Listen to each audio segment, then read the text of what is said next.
मेरी कहानी सुनना पसंद है तो प्लीज मेरे चैनल को सब्सक्राइब करें।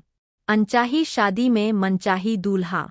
अच्छा बता तुझे क्या गिफ्ट चाहिए मेरी तरफ से। जिया ईशा की तरफ देखकर जो मांग करूंगी वो तू देगी। ईशा जिया की बात से उसकी तरफ देखने लगती है। क्या चाहिए तुझे? जिया ईशा के हाथ को अपने हाथ में लेकर तू अभी से शादी मत कर प्लीज ईशू। ईशा यह सुनकर चौंक जाती है। ईशा जिया की तरफ देखकर जिया क्यों तू एक ही बात बोल रही है? क्यों? तुझे क्यों ऐसा लगता है कि अभी मेरे लिए सही नहीं है? तूने क्या देख लिया ऐसा जिया उसके अंदर? आज ईशा जिया पर फुट जाती है। ईशा के आंख में आंसू आने लगते हैं। ईशा अपने आंसू पोंछकर खुद को शांत करती हुई जिया की तरफ देखकर जिया मैं आज तुझे पर किसी बात का नाराज या गुस्सा नहीं करना चाहती हूँ। इतना कहकर ईशा उठकर जिया के छत की तरफ चली जाती है। कमरे में रजाई ओढ़ कर बैठी जिया के आंख से नमी बाहर आने लगती है।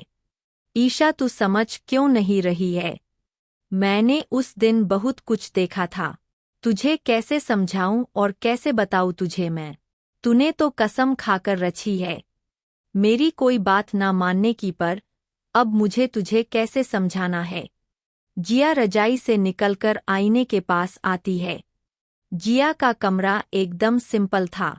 पैसे वाले बाप की बेटी जरूर थी, पर सौरभ जी ने उसे हमेशा मिडिल क्लास के बराबर सुविधा ही देकर रखी थी। जिया आईने के पास आकर अपने बाल को बांधती है और एक लंबी सांस छोड़कर कमरे से निकलकर छत की तरफ जाती है। ईशा छत पर एक दीवार के पास खड़ी रो रही होती है। उसे अचानक अपने कंधे पर हाथ महसूस होता है। वो फटाफट अपने आंसू पोंछकर पलटती है। जिया और ईशा दोनों आमने सामने खड़े होते हैं। जिया ईशा के दोनों हाथ अपने हाथ में पकड़कर धीरे से बोलती है, माफ कर दे अपनी बेइज्जती को, अब यह बार बार नहीं कहूंगी, पर मेरी एक बात तो तुझे माननी होगी। ईशा जिया की तरफ देखकर कौन सी? यही कि तू अभी की हर बात का जवाब उसे देगी बिना डरे। ईशा हाँ मैं सर हिला देती है। दोनों एक दूसरे के गले लग जाते हैं। ईशा और जिया नीचे आते हैं। जिया के कमरे में रमा जी और सौरभ जी होते हैं। जिया उन दोनों को देखकर अरे माँ और डेडू आप दोनों यहाँ।